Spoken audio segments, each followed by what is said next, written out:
আজকে 15ই আগস্ট, কয় তারিখ? বিগত ফেসিস্ট জালেম স্বৈরাচার যারা ছিল তারা যদি ক্ষমতায় থাকতো, সারা দেশে আজকে কি ধরনের আয়োজন চলতো আপনারা অবশ্যই জানেন। তো তারা তো নাই, তারপরে একেবারে যে 2-4 জন ভক্ত নেয় এমনটা না।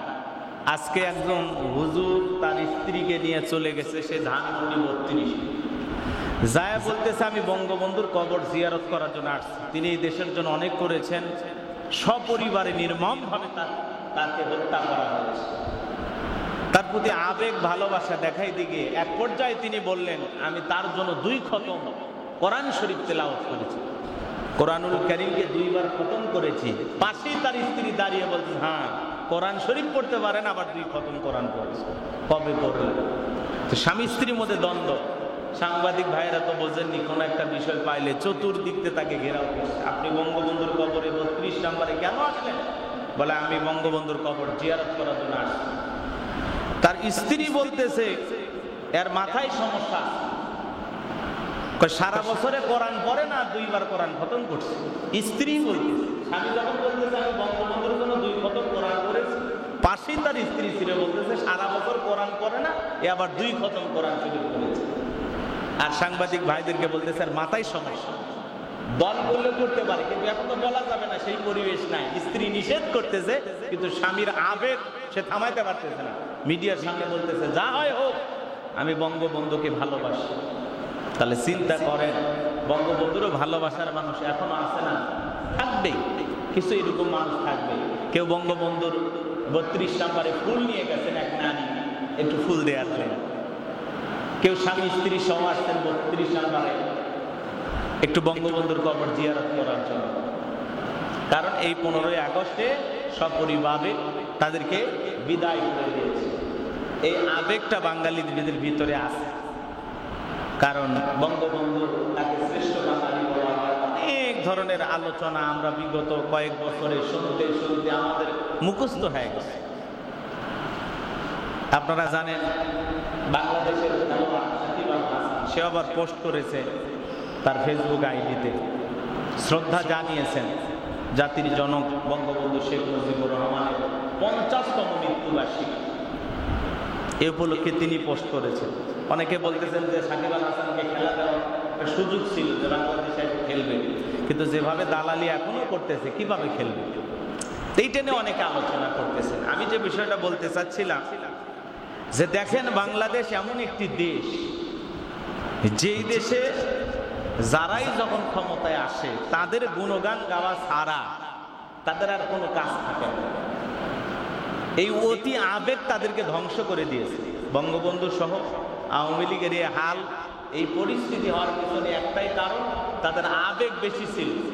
তাদের আবেগ এমন জায়গায় তারা মনে করেছিল এই ক্ষমতা বাপদাদার পৈতৃক সম্পত্তি, এই দেশ আমাদের। আর কারণ আমরা যে মানুষ ছিলাম, অন্য মানুষের মানুষ ছিল, এটা তারা মনে করতো না। এই জন্যই তাদেরকে এইভাবে নির্মমভাবে ছাত্র আন্দোলনের মাধ্যমে এদেশের মানুষ তাদেরকে বিদায় করে দিয়েছে। আজকে তারা লুকিয়ে লুকিয়ে ঘুরতেছে। সে কিয়ামতের ময়দান যেদিন কায়েম হয়ে যাবে, মানুষের অবস্থা কঠিন হয়ে যাবে। আল্লাহ তাআলা বলেন ইয়াউমা নাদউ কুল্লু উনাসিম বিইমামিহিম, যেদিন আমি প্রত্যেক জাতিকে তাদের নেতার সাথে ডাকবো।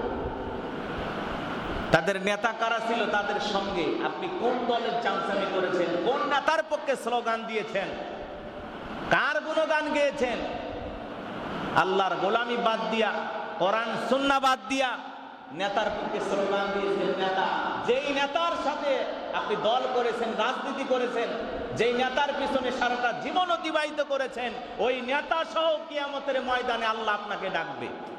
সেদিন আপনার কি অবস্থা হবে? যদি নেতা বেনামাজি হয়, মদখোর হয়, সুদখোর হয়, ঘুষখোর হয়, দেশদ্রোহী হয়, লুটপাটকারী হয়, কি হবে আপনার? যারা দুর্নীতি করে দেশটাকে ধ্বংস করে দিয়েছে।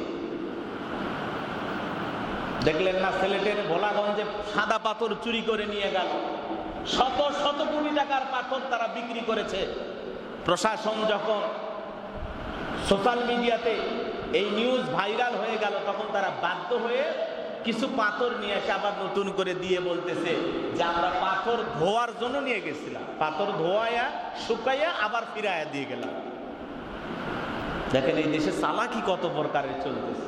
তো এই জন্য পাথর চুরি করে, রাস্তার ইট খোয়া চুরি করে, জনগণের ঢেউটিন চুরি করে, জনগণের ঘুম চুরি করে, তেল চুরি করে, লুটপাটকারী দুর্নীতিবাজ এমন নেতার পিছনে আপনি যদি সারাটা জীবন অতিবাহিত করেন, কিয়ামতের ময়দানে ওই চোর ডাকাত দুর্নীতিবাজ নেতার সঙ্গে হাসরের ময়দানে আল্লাহ আপনাকে ডাকবে।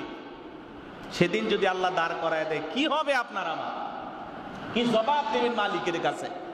আবেগের ঠেলা আপনি বলতেছেন আমি বঙ্গবন্ধুর জন্য 2 খতম কোরআন তেলাওয়াত করেছি। কি আবেগ! নিজের মা বাবা মারা যায়, তাদের জন্য কোরআন তেলাওয়াত করার কথা মনে থাকে না, নেতার জন্য কোরআন তেলাওয়াত করে দোয়া করে। খুব ভালো, এমন কর্মী তো দরকার। কিন্তু নেতা কোরআন পড়তে পারে তো? নেতার অন্তরে আল্লাহর ভয় ছিল তো? এটা আমাদেরকে জানতে হবে। নেতা যদি ভালো হয়, কর্মীও ভালো হবে। নেতা যদি নামাজি হয়,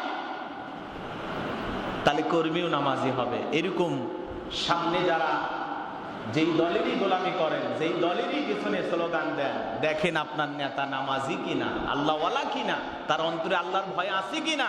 এই দেশটা যদি তার হাতে যায়, সে কি আমানতদারিতা রক্ষা করবে কিনা, দেশের মানুষের হক সঠিকভাবে আদায় করবে কিনা, জমিনে ক্ষমতা পাইলে ন্যায় বিচার কায়েম করবে কিনা, ইনসাফ প্রতিষ্ঠিত করবে কিনা, এটা আপনাকে লক্ষ্য রাখতে হবে।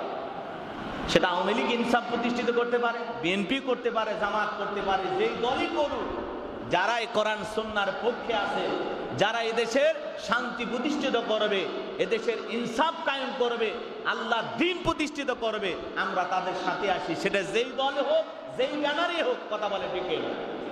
আল্লাহ এই জমিনকে ইসলামের জন্য কবুল করুন। আল্লাহ এই জমিনে শান্তি ফিরায় দেন। জোরে বলেন আমিন।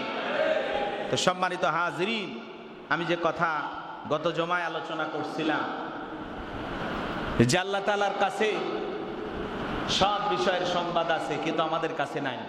এই জন্য নাবা মানে কি বলেছিলাম? মহা সংবাদ, ব্রেকিং নিউজ, বড় সংবাদ।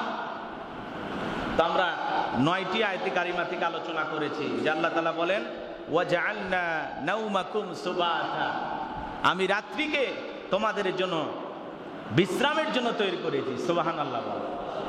তোমাদের যেন বিশ্রামের প্রয়োজন হবে, আমি আল্লাহ তাআলা এই রাত্রিকে তোমাদের বিশ্রামের জন্য তৈরি করেছি। সুবহানাল্লাহ বলেন। এরপরে আল্লাহ রাব্বুল আলামিন বলেন ওয়াজআলনাল লাইলা লিবাসা, আমি রজনীকে করেছি আবরণ করে দিয়েছি।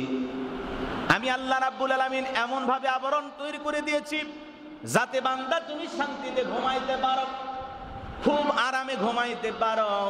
আমি আল্লাহ রাব্বুল আলামিন দিনের বেলায় যেমন সূর্য থাকে, এই সূর্যের ওপরে আমি আল্লাহ রাব্বুল আলামিন আবরণ তৈরি করে দিয়েছি, অন্ধকারের পোশাক পরিয়ে দিয়েছি, যাতে করে আমার বান্দা আরামে ঘুমাইতে পারে, ঘুমের যেন কোনো ডিস্টার্ব না হয়।